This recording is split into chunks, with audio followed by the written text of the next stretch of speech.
What's up, ladies and gentlemen? I am here with my review and recap of not just the WWE Hall of Fame, but WrestleMania 30 live from Nolens, Louisiana. I really wish I could have been there. Unfortunately, I was not able to. It wasn't in the cards. Maybe next year. So I'm just going to give you a little bullet point list, and when I feel that I want to give a little more insight on a certain point, I will assert my authority. Alright, for the Hall of Fame, we had 7 world-class former superstars in the WWE. Opened up with Lita, who it was hosted by Jerry the King Lawler, I should say. The first entrant was Lita, who was inducted by Trish Stratus, who gave some good stories. She spent a lot of time talking about Lita not wearing dresses, but in Lita's own speech, she wore a dress. She talked about wearing a dress. It was kind of weird. But anyway, she gave a lot of backstory on how she started out in the lucha wrestling, and I love that she gave S.A. Rios a shout out. No Ed shout out, I don't think. But it was a good speech, but it was about 45 minutes long. But it's her time. She deserves to have her time. I definitely would have liked more insight. Maybe the first, one of the first WWE matches, that kind of thing. But it's her speech. I give her props for it. I'm really surprised she didn't give a shout out to Hanes or Victoria's Secret or Timex watches. Speaking of Timex watches, we had Mr. T's speech. Oh my gosh. For some reason, Jerry Lawler, he gave a really good introduction for him, and then he had to introduce his son, like Lil T, or I don't know what it's called. And he gave like a 3-second thing, and then Mr. T came out, and if you thought Lita's speech was a little spacey, wow. Mr. T, thanks. He loves his mama. If you're not sure about it, he loves his mama. They actually had Kane come out at the end to music and cut him off. Is it my time? Is it over yet? Oh my god, dude. I felt really bad for Mr. T because he really thought he was giving the speech of a lifetime, and I've never seen WWE cut someone short. That speech was just relentlessly the same thing about, he had a whole out prayer in it. He had he must have said, if I had $1 for every time he said mama, I think I would have about $3,000, maybe 4. That's how many times the dude said mama. But his speech. We had Carlos Colon, who was inducted from his... Jerry Lawler actually said his 3 sons. It's Primo, Epico. I believe it's...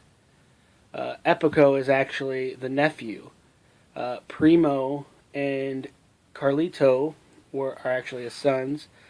They gave a really good summary, bullet point summary of their father's career, without the Bruiser Brody reference. And, it was really good. Carlito actually did a couple shoot things and talked about WWE. But, it was a good, solid, quick speech. And, good for him. Then we had the bad guy, Razor Ramon. Brought to you by, I thought they were going to do Diesel, but it was Kevin Nash. And they had a big, this is quick, to the point. You could tell, Scott Hall, Razor Ramon, was very nervous. Hadn't been on there, but he was trying to be cool and collected. I give him a lot of credit. Little surprise, they had the Click. Everyone except, Just Incredible. But they had Aldo Montoya, Peter Polacco. But they had Sean Waltman, Kevin Nash, Triple H, and Shawn Michaels, and of course, the bad guy, Razor Ramon. But it was a good, quick speech. Kind of would have thought maybe Scott's son would have been up there. But, then we had the one, oh my god, Kane came out I'm doing these kind of out of order because I know Kane came out right after Mr. T's speech, but what a fantastic, uh, fantastic induction speech Kane gave for Paul Bearer. Really, really wonderful. You can tell Kane was incredibly appreciative of everything Paul gave to him. I'm sure he gave a lot of advice. He gave some wonderful memories for Kane, which vicariously, affected all the millions of people that liked Paul Bearer, that knew of him.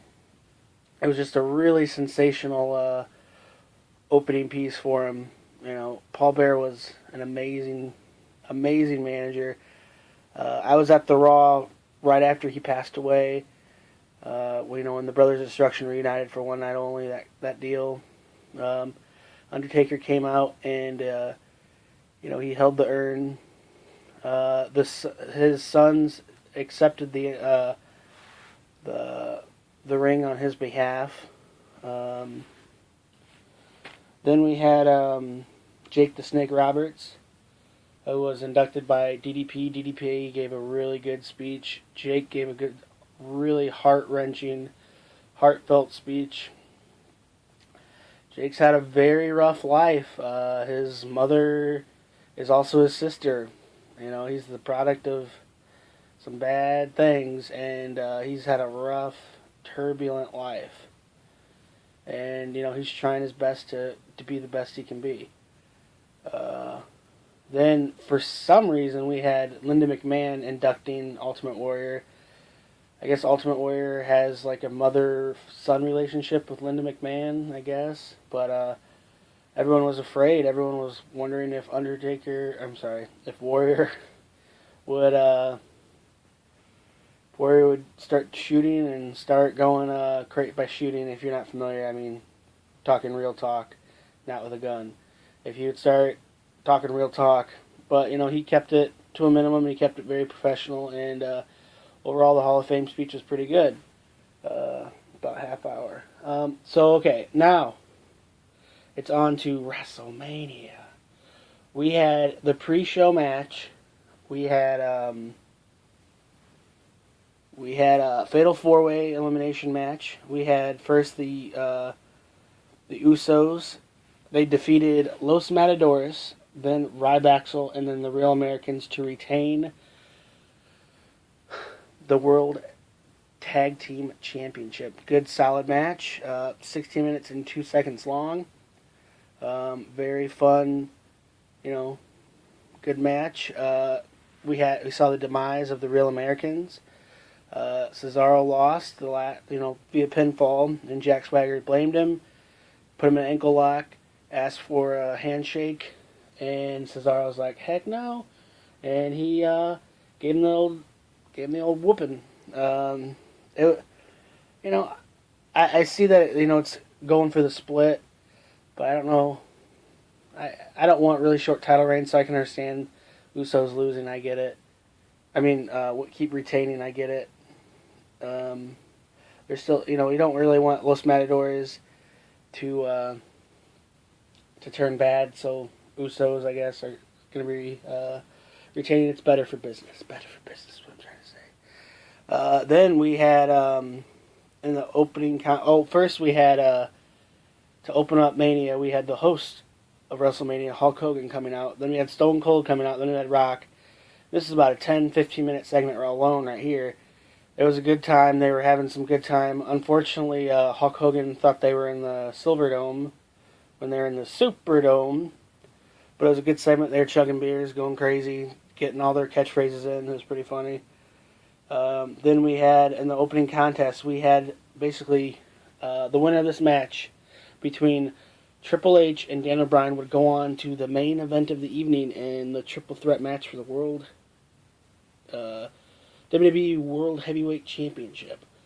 So there's a lot on the line. This, to me, sets the tone for the entire show. Really good back and forth match, but first I want to say how awesome Triple H's entrance was. What a wonderful entrance that was. Very cool. Daniel Bryan came out to a very simplistic 75,000 people going crazy for him. One sec. It was very cool. Cool, solid matchup. It's what you want to see. 25 minutes and 56 seconds. This is all. These match times are according to Wikipedia. But solid matchup.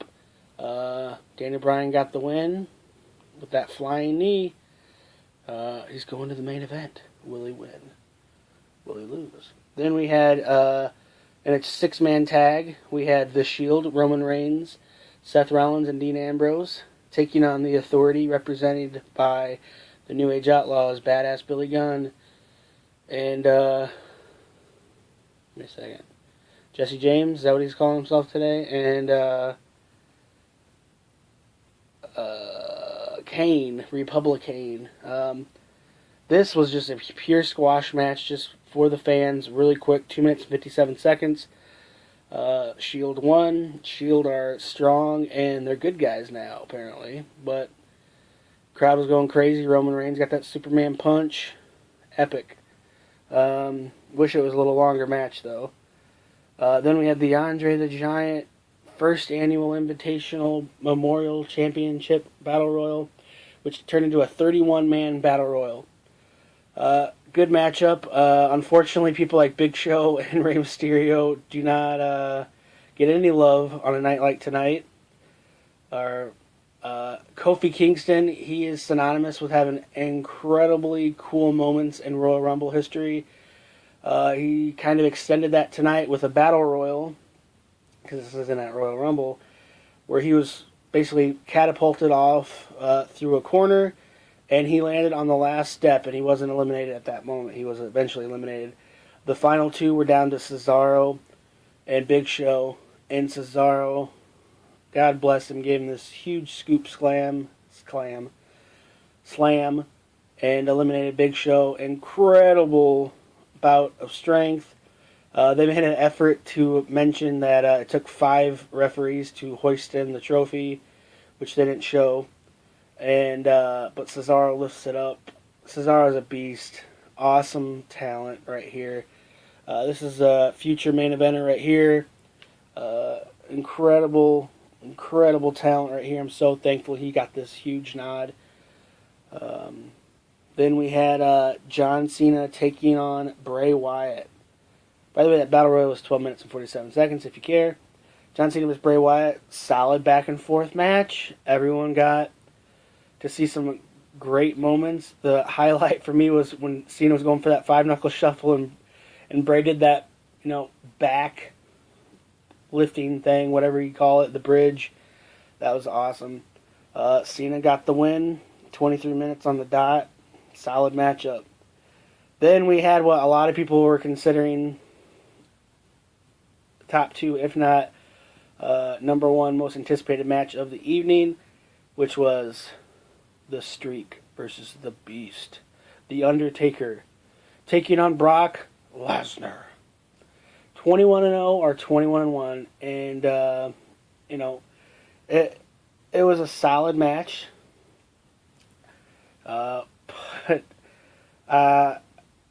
pin drops at the end when Brock Lesnar got his 3rd F5 and defeated Undertaker's streak. He ended the streak. Eat, sleep, end the streak. Break the streak. Conquer, repeat. Brock Lesnar did the impossible. There's a lot of controversy. Was it planned? Did a swerve happen? I've rewatched the pinfall. I've rewatched the match. I've rewatched the pinfall again and again and again. Undertaker's shoulders are on the mat. His legs didn't even get up. He lost 1, 2, 3. He got 3 F5s. Do you remember when a finisher was a finish of a match? I remember. Pepperidge Farm remembers. 3 finishing moves should be enough to basically take out anybody. Excuse me. And apparently it was enough to take Undertaker out. It is now 21-1. The streak is no more. There's rumors that Undertaker got a concussion and he's got issues. I'm sure he does. He put on a great effort. I have a whole new respect for him if if it was legitimate and that he actually gave the streak to Brock. I get, putting over somebody else, I give him a lot of credit for that. A lot of people complaining there was no build-up. There's been build-up for months and months and months. Undertaker challenged him. Brock wasn't going after him, so there you go. But anyway, I give Undertaker and Brock a huge amount of credit for that match. Then we had the Vicky Guerrero Invitational Challenge, 14 Divas taking on AJ Lee. And, you'd figure with 15 Divas in the ring, it wouldn't last, 6 minutes and 48 seconds, but it did. Naomi submitted to AJ's cool submission move, whatever it's called. It was kind of just a fluff match, and the crowd did not appreciate this match at all. Yeah. Then we had, in the main event of the evening, we had your reigning and defending WWE World Heavyweight Champion, your undisputed champion, Ray the Viper, Randy Orton, taking on not one, but two challengers in your Royal Rumble 2014 winner, the Animal Batista, and of course, who you saw in the opening match of the main show of WrestleMania 30, the People's Champion, Daniel Bryan. This match lasted 23 minutes and 23 seconds. It was a wonderful match, solid match. They've kind of been testing the waters for weeks and weeks and weeks and weeks and weeks on Raws and SmackDowns with basically the same match. But I gotta say, I enjoyed this match. It was fun, and the impossible happened. I know impossible isn't a word. I just think it's funny. Happened. Daniel Bryan won the belt again. I'm hoping there's not going to be some ridiculously stupid swerve and he loses the belt tonight on Raw, or when they tape SmackDown tomorrow night on Tuesday and air it Friday. I'm hoping that same thing happened to Christian doesn't happen tonight. Daniel Bryan deserves a lengthy title run.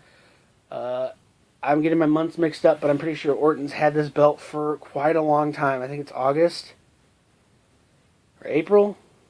I don't know. But he's had it for a long time. Daniel Bryan deserves it.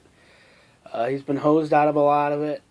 He's obviously, when you have 75,341, or that's probably a wrong number, but if you have over 75,000 people screaming their lungs out, yes, yes, yes, then evidently you've got a winner here.